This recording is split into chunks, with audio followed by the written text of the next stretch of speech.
Hi, it's your girl Zakia, and welcome back. So glad that you are sharing this moment with me again today. I have a question from a mother who is concerned about her daughter and having to talk about sex. Dear Zakia, I have a 14-year-old daughter who is in middle school. I know she has friends who have had sex, and I'm sure that she has at least kissed somebody and has had some information. She is a great young lady and I love her beyond this world, but I want to make sure she has the right information.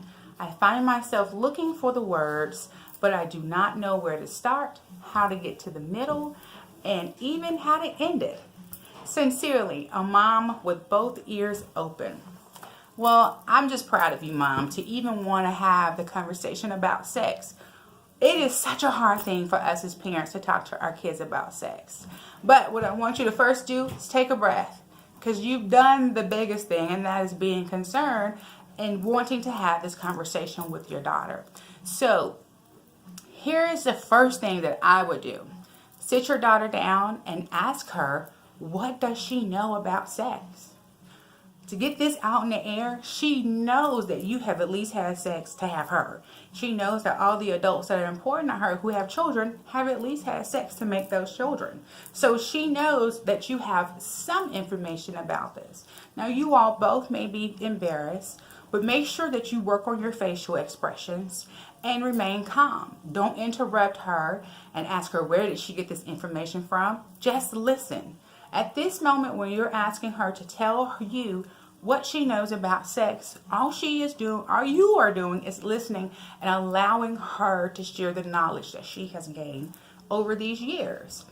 Take notes. If you hear something that she says that does not sound right, write it down so that you know where to go with your information. Then after that, you talk to her and let her know that she is a wonderful person. You love her, and no matter what her choices are, you're not going to judge her or make her feel bad about herself. Because that's the one thing we as parents have to reassure our children, that with us, they're safe. And we're always going to have their best interests at hand. That's the one thing that we always need to make sure that we let our children know when we're having this conversation. So you can go back through and you can say, hey, this is what I heard you say.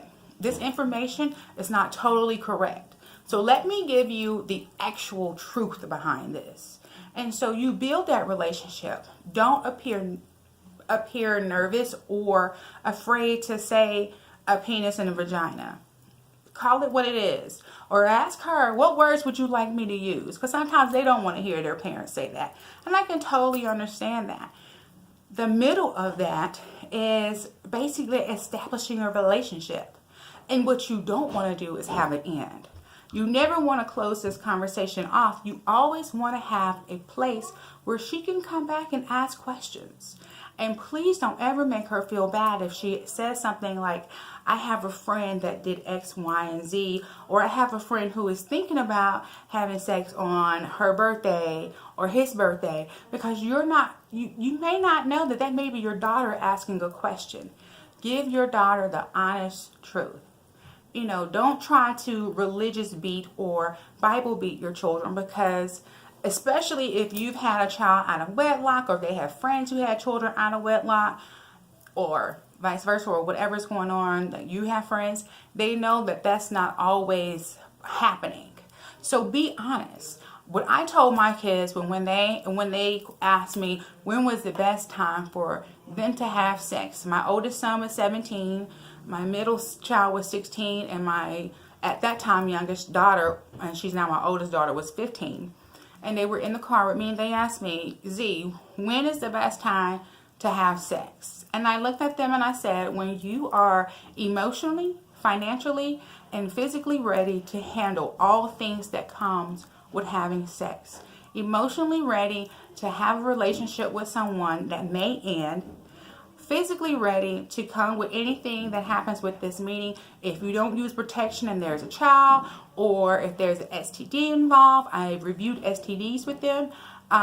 Financially, if you end up having somebody pregnant or getting pregnant yourself, or if you have to pay to get your STDs, or you're responsible enough to buy your own condoms, or you're responsible enough to go to the health department and get your condoms.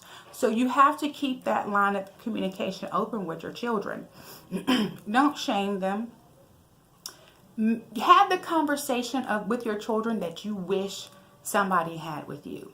And if someone had a great conversation with you when you were growing up and going through that time, call them and see if they can come by as well. And so that you have a team. We have to go back to old school rules and keep our village of people that we know that's going to protect our kids. So you're doing the right thing by being concerned and wanting to have this conversation with your daughter. And one day when she's older, she's going to thank you for that conversation, no matter how awkward and crazy you both may feel. So Mom, I'm so proud of you. But always remember that doing this conversation with your daughter is going to build a relationship. And it all depends on how you respond to her questions. So that is that on that. I just applaud you, Mom. Thank you so much for believing in me to ask my opinion. So our next question that we'll do on my next taping will be about a mom who is married with kids and they're thinking about birth control. That's a tough one. Should he have a vasectomy, or should she get her tubes tied? Until next time, you be safe.